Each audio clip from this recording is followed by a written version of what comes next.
The air hung heavy in the grand old house, thick with anticipation and the perfume of lilies. Sunlight, filtered through stained glass, cast long shadows on the Persian rug where the family gathered. A motley assembly, bound by blood and united by the somber occasion. The reading of their patriarch's will, Jake, his brow creased with a mixture of grief and apprehension, sat quietly in the corner. He observed his relatives, their faces etched with a potent blend of curiosity and thinly veiled greed. Their whispers, punctuated by nervous coughs, filled the silence that followed the lawyer's entrance. He closed his eyes, the scent of lilies, transporting him back to simpler times. Days spent in the warmth of his grandfather's presence, his calloused hands teaching Jake the delicate art of nurturing life from the earth. He clung to those memories, a bittersweet solace in the face of the impending storm. The lawyer, a stern man with spectacles perched precariously on his nose, cleared his throat. The rustle of papers, the only sound in the sudden hush, seemed to echo through the room like a drumbeat. Jake's grandfather, a man who believed in the sanctity of the earth, had instilled in him a deep respect for nature. Summers spent in his grandfather's sprawling garden were more than just childhood memories. They were lessons etched in his soul. He remembered his small hands struggling to mimic the deft movements of his grandfather as they planted seeds, watered thirsty seedlings, and coaxed life from the fertile soil. The earth provides, Jake. We must learn to nurture it in return. Their shared love of gardening was more than a pastime. It was the bedrock of their relationship. A silent language spoken through the turning of soil, the gentle touch of a seedling, and the quiet satisfaction of watching their efforts blossom into life. It was in the garden that Jake had learned the true meaning of patience, perseverance, and the cyclical beauty of life and death. Lessons that transcended the boundaries of their garden and took root in the garden of his soul. The lawyer's voice, sharp and clear, cut through the tense silence. He spoke of inheritances, property division, and bequests. With each word, the tension in the room ratcheted up a notch, the anticipation palpable. Then came the bombshell. The grand estate, their grandfather's pride and joy, the very ground beneath their feet, comes with a condition. A condition that drew gasps of disbelief and murmurs of outrage from the assembled family.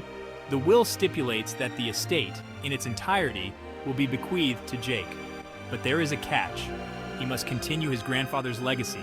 He must maintain the sprawling garden, the heart and soul of the estate, for the next 10 years. The room erupted in a cacophony of voices. Accusations of manipulation and greed filled the air as relatives, their faces contorted in anger, rounded on Jake. The weight of their gazes, heavy with resentment and envy, threatened to crush him. Jake sat still, his grandfather's worn, leather-bound journal clutched tightly in his hand. The words within its pages, a testament to his grandfather's love for the land, steeled his resolve. He would honor his grandfather's wishes, no matter the cost. The storm of outrage raged around him, but Jake remained rooted to his spot. He closed his eyes, shutting out the angry accusations and venomous glares. In his mind's eye, he saw his grandfather, his weathered face creased into a warm smile, handing him a tiny seedling. This is more than just a garden, Jake. It's a promise. A promise to respect the land, to cherish its bounty, and to pass that respect on to future generations. Jake had taken his grandfather's words to heart, vowing to honor that promise. He understood the sacrifice his grandfather had entrusted him with. He knew that accepting the inheritance meant turning his back on the comfortable life he'd built for himself in the city. It meant embracing a life of solitude, dedicating himself to the preservation of his grandfather's legacy. But some promises, he knew, transcended the allure of material comfort.